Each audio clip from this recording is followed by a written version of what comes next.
launched not very long ago in South Africa, the new Hyundai i20. You can see the family grille, the Hyundai i grille, that sort of honeycomb effect over here. The nice deep black little lip spoiler at the front. But on the car we're driving, top of the range, that's the little badge that tells you a lot. Yeah, the turbo. Because this is the first time the i20 has been available in South Africa with the 1-litre turbo engine from Hyundai. Also still available in 1.2 and 1.4 litre as well, but this is the one to have as far as I'm concerned. You can see, look at these LED headlights over here. You've got the daytime running lights, you've got fog lights, you've got all these features you'd expect, of course. The car looks so much sharper than the previous generation. Very nice dual-tone mag wheels over there on the top of the range model as well. These are all features you would expect, I'm sure. And if you come and have a look over here, look at this. Of course, the two-tone white with a black roof. Now, that will cost you 5,000 Rand extra on purchase. But look how good it looks with the contrasting. The B-pillar, of course, the pillar is all in black as well, but that black glossy roof really makes this car look, as far as I'm concerned, classy. There are various color options with black roof, not all of them as standard, but there are a number that you can get with this roof, and I think it looks really, really good. You've got, of course, the artificial leather trim, neat, and interestingly, if you look across at the door handle, you can see the red trim just on the door handle over there. And a good feature for Hyundai that was not necessarily on all the previous cars is ISOFIX fittings on the rear seats. Some very, very delicate red stitching around the edges of the seats as well. All neat, nice. And then go across to the center over there. The legroom, look at the driver's side, the right-hand side. The seat is set for myself, and you can see the legroom in the back over there. Pretty good. And of course, in the center over there, you've got aircon vents. And you've got a USB at the back over there. Important. Family use, just what you want. So the family can travel in the car, very, very importantly. And you really want to have those these days. So nice to have. Little feature over here, you can see a little extra tiny little window in the C-pillar over there, just giving you extra visibility, etc. Come around to the rear. And of course, you've got the light panel right across the rear of the car as well. So it does give you a good effect over there, and it looks neat. Very interesting shaped lights. You can see the triangular shaped lights over there. Spoiler up at the top, of course. You'd expect the legend of the 1.0 turbo engine, just that anybody following you can see it. You have a reverse camera on this model, which is important. You have, of course, rear park distance beepers, and look at the diffuser effect over there. Just telling you, this is the sporty version in the range, and one that really they want you to know it's got the sporty touch. Pop open the hatchback, you can see over here. The boot is, I would say, a fair size, not massive, but it's good enough, I think. And you do have a full size, I'm struggling to get to it, but a full size spare wheel underneath the board. Good stuff over there. Something interesting that I think maybe is a lacking is the fact that the rear seat does fold, but note it folds in a single piece. It's not split like most other brands on the market. And that is a bit of a surprise to me. And I would have thought, quite honestly, you could get it in a split and not a single piece. But anyway, I don't think that's too important. Another factor of this model that, considering it's the top spec version, is you look at this key, it's still a key. Yes, you've got the little buttons to lock and unlock, that's fine, but it's not a push button stop start and push button for the ignition. You still have to turn a good old-fashioned key.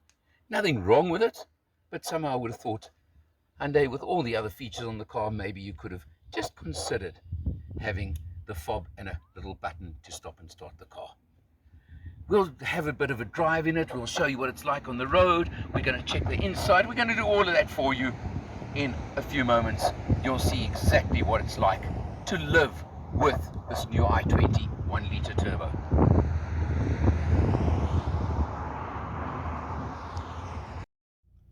Looking at the instrumentation, you can see it's pretty neat. It's digital as such. The rev counter over there, very clear, very neat, very good to look at. But I want you to look at the first thing there. We've done 300 and can I call it 90 kilometers on this test here. 6.7 liters per 100 average. And I can tell you, for current testing, more urban town driving, stop-start driving than usual. So that's a very, very good reflection. And even more important, on our open road cruise, we showed 5.3. So you can achieve just over 5.3 easily without effort. We did it all the way to Hearties. No problem, no effort, nothing at all. So there you go. That's what you can achieve with this car very easily and no problem whatsoever. You look at the steering wheel, of course, you've got, now remembering that this is upper fluid trim. So you've got cruise control over there. You've got, obviously, you can scroll through all the different screens. I'm not going to go through all of them, but it's not important now. But you can get through all the different screens over there. You know what that's all about. And, of course, you've got your phone and sound, etc. down this side. All nice and neat, and they certainly are functional. Over here, you've got your window controls, your locking over there, which does lock on pull-off. Thank you very much, Hyundai. I've made a lot of fuss about that lately. And you've got the button for the auto fold on the mirrors, which do auto fold when you lock the car. Another good feature as far as I'm concerned. So nice one there. You can see you've got this sort of red counter stitching on the steering wheel in various places.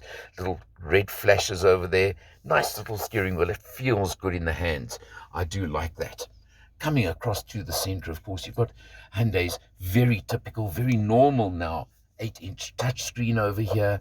Android Auto, Apple Carplay work very, very well. Very easy to connect. No nav fitted, because that's the way Hyundai are doing it these days. You've got to use Android Auto. But it does work nicely. I've got no complaints. And we'll show you in a minute, there is a nice inductive charging pad down there as well. You can see a little blue light over there. Let's just jump down and you can see. So over here, in front of the gear lever, you've got the charging pad, which nice rubberized, so it holds your phone in place nicely, sits over there, and you can see above it, you've got a USB, a fast USB, and a 12 volt. Very neatly put all over there. So good.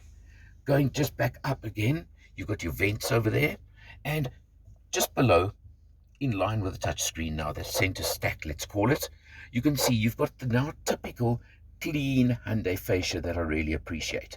Your aircon controls, very simple, right there for you, and not this plethora, oversupply of buttons that so many cars are giving you nowadays, and really bombarding you with buttons that I find a bit much. You come across, you can see your infotainment screen sits atop the dash, but not too high, and that's neat. And yes, it's a very plastic fascia, but it looks neat. It's well screwed together, well put together. Interesting treatment over here. Almost looks like an extension of the air vents across over there. So quite unusual. And if you swing to the door now as well, you'll see that same effect repeated around the door handle and down below as well. So you've got that same, I think it looks quite racy, quite honestly, to me, effect over there. Very, very neat. Coming back to the center now over here. This is the 6-speed manual version. As I said, when you're on the road, nice, easy, light, lovely little gear shift, and nice having a 6-speed. Yeah, today it is a nice feature. And then, of course, good old-fashioned manual handbrake. Nothing wrong with that, of course. And you have got a small armrest over there. Nothing much in it, but it is at least a nice little storage space. And I suppose for some, could be used as an armrest while you're driving. Depends on the driver. Nicely shaped front seats. Quite a lot of lateral support over here. You can see they're quite bucketed. And lots of red striping is certainly all over the seats, everywhere in the car.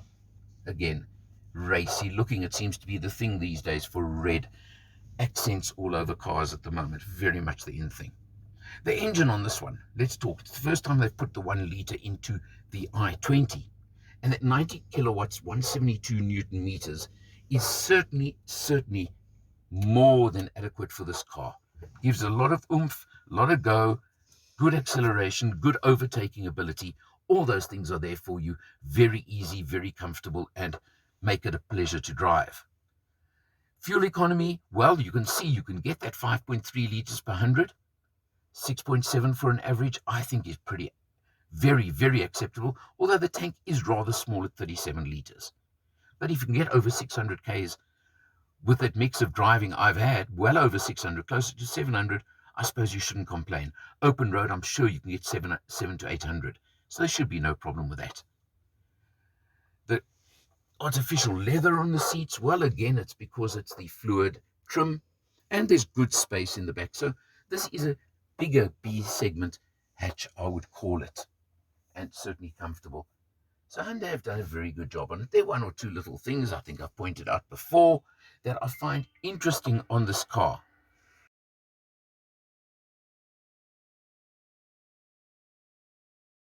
There are one or two interesting things I find on this car that I'll point out. I mentioned the key before, that just strange at Hyundai with all they fitted, inductive charging, etc., that they don't fit or give you a key, a more electronic, and the push button stop start, etc. The other one that is really the one-piece rear seat backrest when you fold it down.